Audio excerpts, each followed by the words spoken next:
You know, days I have to fly somewhere can be some of the most frustrating days of my year. And I have no doubt that much of that frustration begins with long security lines. It does.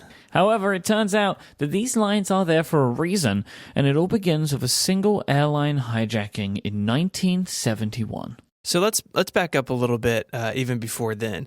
The 1960s, but in particular the 1970s, make up the so-called golden era of airliner hijackings. I like that. That's Who did that? Who called it that? I'm just going to say the FBI.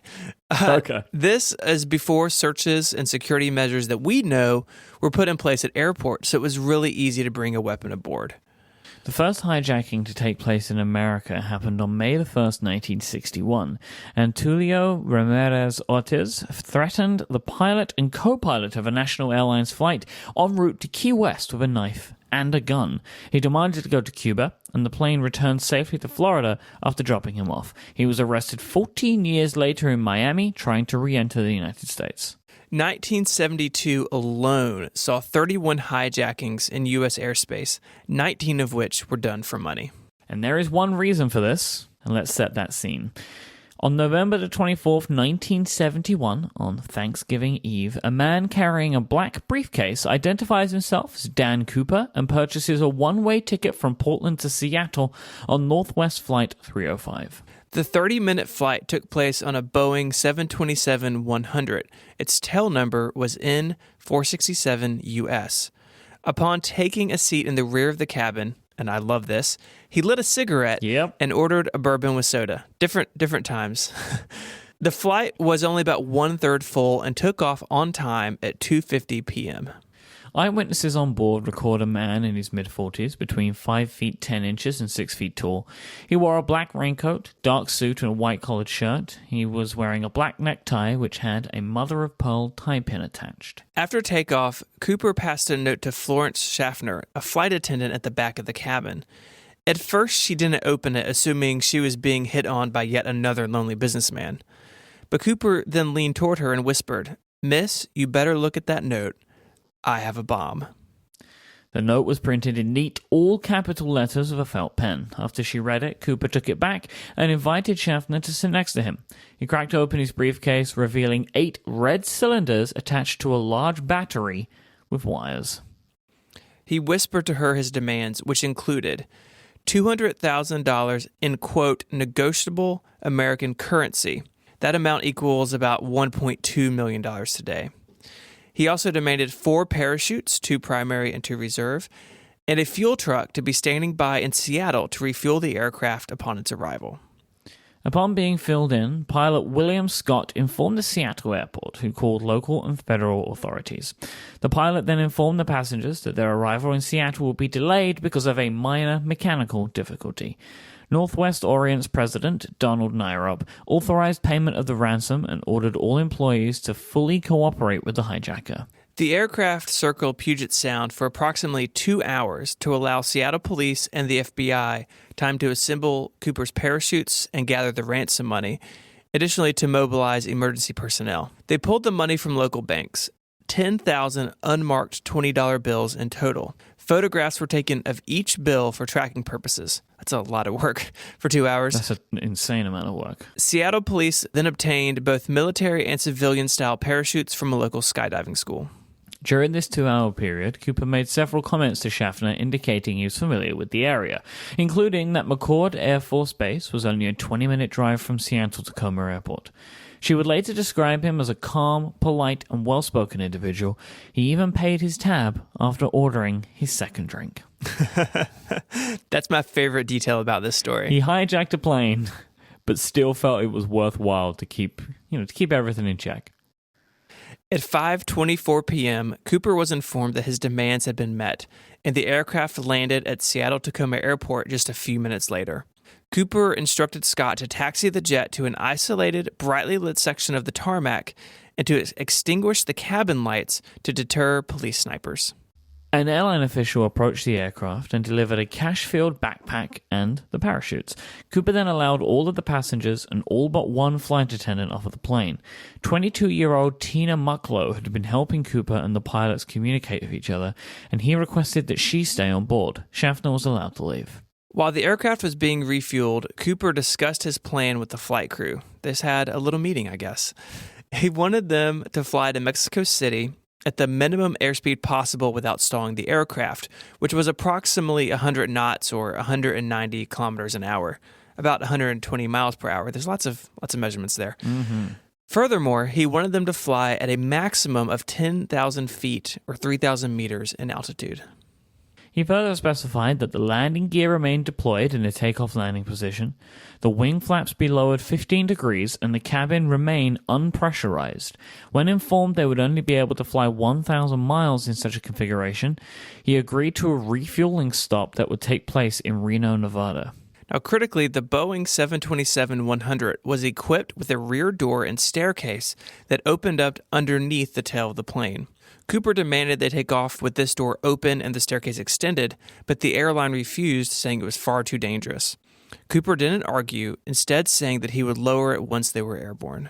The refueling in Seattle was delayed after the tanker truck had a pump failure. Cooper became suspicious, but allowed a second tanker truck to be used. During this time, he denied the FAA's request for a face-to-face meeting on the plane as he prepared for it to take off. We're all looking to be paid quickly and accurately for the work that we do. Heck, even Cooper paid up his bar tab. So if you invoice anyone as part of your work, FreshBooks is what you need. It has an intuitive and easy-to-use interface built for people who work online. You can become one of the 11 million people who get paid faster because of FreshBooks' integrations of a myriad of payment systems. And the invoices it creates looks great, are easy to deal with, and it's simple to track. But don't just take my word for it. Go try out FreshBooks today by going to freshbooks.com/ungeniest to sign up for a 30-day free trial. And when you do sign up, make sure to then enter Ungeniest in the How Did You Hear About Us section so they will know that you came to them from this show. Thanks to FreshBooks for their support of Ungeniest. So now it is 7:40 p.m. The 727 takes off, heading south. Two F-106 fighter aircraft from nearby McChord Air Force Base follow behind the airliner, one above and one below, out of Cooper's view. After takeoff, Cooper told Mucklow to join the rest of the crew in the cockpit and remain there with the door closed. At approximately 8 p.m., a warning light flashed in the cockpit, indicating that the aft air stair apparatus had been activated. The crew offered Cooper assistance via the aircraft's intercom system, which he refused. A few minutes later, the crew noticed a subjective change of air pressure, indicating that the aft door had been opened. At 8:13 p.m., the aircraft's tail section sustained a sudden upward movement, significant enough to require trimming to bring the plane back to level flight. It is thought that this is when Cooper jumped from the back of the aircraft. At this time, the aircraft was flying through a heavy rainstorm over the Lewis River in southwestern Washington. At 10:15 p.m., the 727 landed at the Reno airport with the rear door still open. FBI agents, state troopers, sheriff's deputies, and the Reno police surrounded the jet and searched it, but Cooper was nowhere to be found. The FBI found Cooper's black clip-on tie and mother-of-pearl tie clip and 2 of the 4 parachutes aboard the plane. Interviews were had with everyone who interacted with Cooper, and a series of composite sketches were made. An Oregon man with a minor police record named D.B. Cooper was contacted by Portland police on the off chance that the hijacker had used his real name, or the same alias as a previous crime. A local reporter named James Long confused the suspect's name with the pseudonym used by the hijacker. He wrote a story that was republished by Wire Media Services across the country. Even though the criminal used the name Dan, the name DB is now launched in everyone's mind because of James Long's mistake. It was very difficult to narrow down where Cooper may have landed. Even the slightest variation in speed or altitude, or the moment Cooper pulled the ripcord, could drastically change where he would have come down. The FBI themselves ran a test flight using the same aircraft in the exact same configuration. In their tests, agents pushed a 200-pound sled out of the back of the aircraft, replicating the upward movement that the pilots noted at 8:13 p.m. on November 24th, therefore confirming the theory that that is the motion that was caused by Cooper jumping from the aft staircase at that exact time. Aerial searches along the flight path showed numerous broken tree tops and several pieces of plastic or other objects resembling parachute canopies. They were all investigated, but nothing relevant to the hijacking was found. After more extensive searching on the ground, including door-to-door searches of farmhouses, there was no trace of Cooper, nor any of the equipment presumed to have left the aircraft with him. Details on the cash used to pay off Cooper were widely circulated to banks, casinos, racetracks, and eventually to the general public. In 1972, two men used counterfeit $20 bills printed with Cooper serial numbers to swindle $30,000 from a Newsweek reporter named Carl Fleming in exchange for an interview with a man they falsely claimed was the hijacker. In the spring of 1972, teams of FBI agents aided by 200 Army soldiers, along with Air Force personnel, National Guard troops, and civilian volunteers, conducted another thorough ground search for a total of 36 days. Local lakes were explored with submarines even. Whilst this search did uncover the remains of a female teenager who had been abducted and murdered, no significant material evidence related to the plane hijacking was found. Sometime later, a pilot named Tom Bohan, who was flying the same route as Flight 305 just a few minutes behind it, discovered that the model put together by the FBI didn't take into account the direction of the wind that the pilot had noted on his flight. This pushed the search area further to the south, out of the area the FBI had so thoroughly combed. This updated search area has been scoured repeatedly by private individuals and groups in subsequent years. To date, no discoveries have produced anything directly traceable to Cooper. Additionally, some investigators have speculated that the 1980 eruption of Mount St. Helens may have obliterated any remaining physical clues. Whilst all initial investigations haven't surfaced any evidence, some items have been recovered in years past. In 1978, a placard containing instructions for lowering the aft stairs of a 727 was found by a deer hunter near a logging road well north of the initial search area, but within the basic flight path of 305. In February 1980, an 8-year-old boy named Brian Ingram, vacationing with his family on the Columbia River, uncovered 3 packets of the ransom cash, significantly disintegrated but still bundled in rubber bands as he was raking the sandy riverbank to build a campfire. FBI technicians confirmed that the money was indeed a portion of the ransom, 2 packets of $120 bills in each, and a third packet of 90, all arranged in the same order as when given to Cooper. Initial statements by investigators and consultants were founded on the assumption that the bundled bills washed freely into the river from one of its nearby connecting tributaries. An Army Corps of Engineers hydrologist noted that the bills had disintegrated in a rounded fashion, and they were matted together, indicating they had been deposited by river action as opposed to being deliberately buried in the bank where the boy found them. If these bills had freely washed down the river, it lends itself to the idea that the initial search area had indeed been incorrect. However, this theory presents its own problems and further complications. 10 bills were missing from 1 packet, and there is not a logical reason that the 3 packets would have remained together after separating from the rest of the money. If the money had been washed ashore, the rubber bands would have deteriorated, but being buried would have preserved the rubber from the elements. Some surmise that the money had been found at a distant location by someone, or maybe even a wild animal, carried to the riverbank and reburied there. One of the sheriffs involved proposed that Cooper accidentally dropped a few bundles on the air stair, which blew off the aircraft and then fell into the river. And one local newspaper editor theorized that Cooper, knowing he could never spend the money, dumped it in the river or buried it there, and possibly elsewhere himself. Now, in the many years since the hijacking, the FBI has processed over 1,000 serious suspects, including several deathbed confessions from people claiming to be Cooper. Out of these thousands, there are a handful of notable suspects worth mentioning. First up is Ted Mayfield, an Army Special Forces veteran with a record of armed robbery, transportation of stolen aircraft, and even negligent homicide. He was considered a suspect early, but ruled out after he called FBI agent Ralph Himmelsbach, volunteering skydiving information he thought would prove helpful in catching Cooper. He died in 2015. Up next, we have Richard Floyd McCoy Jr. He was a Vietnam veteran with extensive helicopter piloting experience. On April 7, 1972, he staged a copycat hijacking of Flight 305 in Denver with a fake hand grenade and an unloaded handgun. He jumped from the back of his hijacked 727 over Utah, but was caught 2 days later with the ransom cash. He was sentenced to prison, but escaped in 1974 just to die in a shootout with FBI agents. A book came out in 1991 that labeled McCoy as Cooper and included a quote from the FBI agent who killed him. The agent said, "When I shot Richard McCoy, I shot D.B. Cooper at the same time." In 1995, Dwayne Webber confessed to his wife to being Cooper on his deathbed. She went to her local library to research D.B. Cooper and discovered notations in the margins of a book about the hijacking in her husband's handwriting. She reported that he complained of an old injury caused by jumping from a plane. In 1979, he took a walk along the riverbank in the Tina Bar area. 4 months later, Brian Ingram made his ransom cash discovery right there.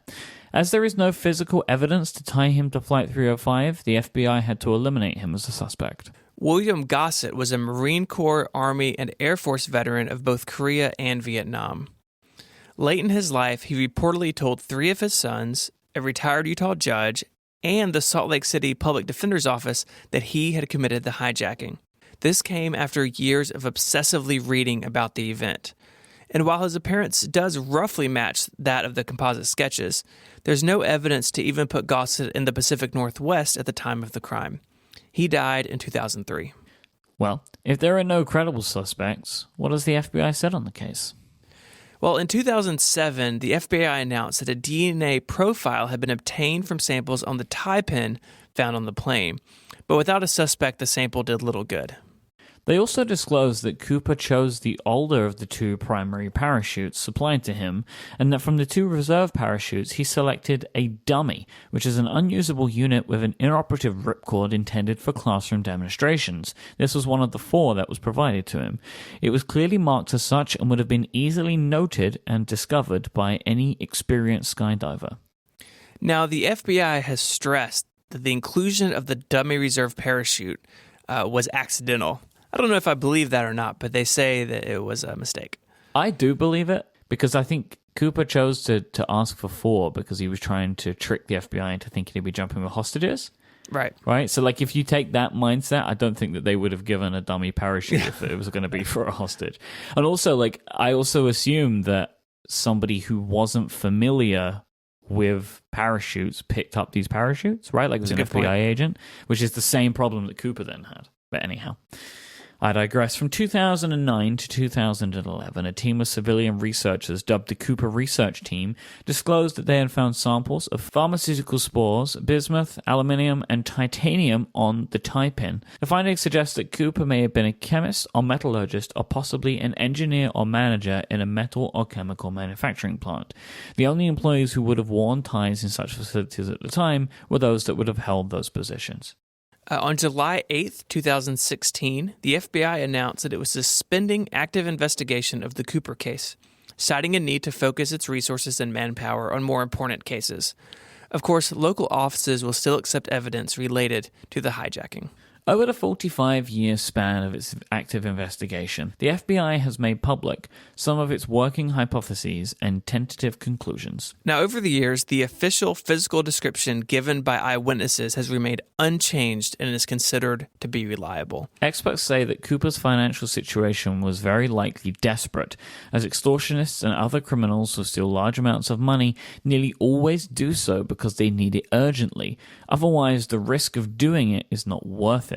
Agents also theorized that he took his alias from a popular Belgian comic book series from the 1970s featuring the fictional hero Dan Cooper, a Royal Canadian Air Force test pilot who took part in numerous heroic adventures, including parachuting from planes. Now, because the Dan Cooper comics were never translated into English or even imported into the U.S., they speculated that he may have encountered them during a tour of duty in Europe. The Cooper research team has suggested that Cooper may have actually been Canadian, as the phrase negotiable American currency is an unusual thing to say if American currency is your currency. And also, he may have then come across these comic books as they may have been imported to Canada because they could have been in French, for example. I like the idea that he used a comic book character name. Mm-hmm.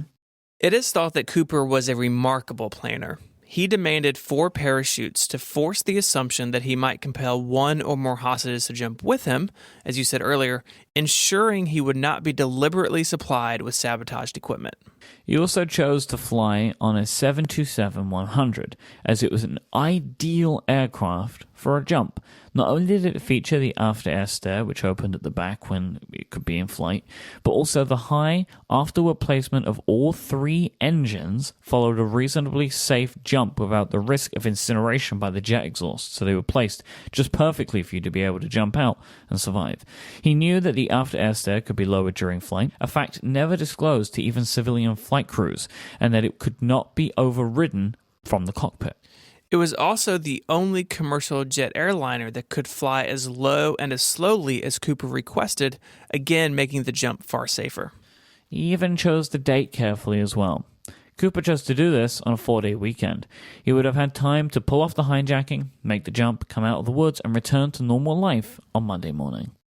Now, the Cooper hijacking was the start of modern airport security measures.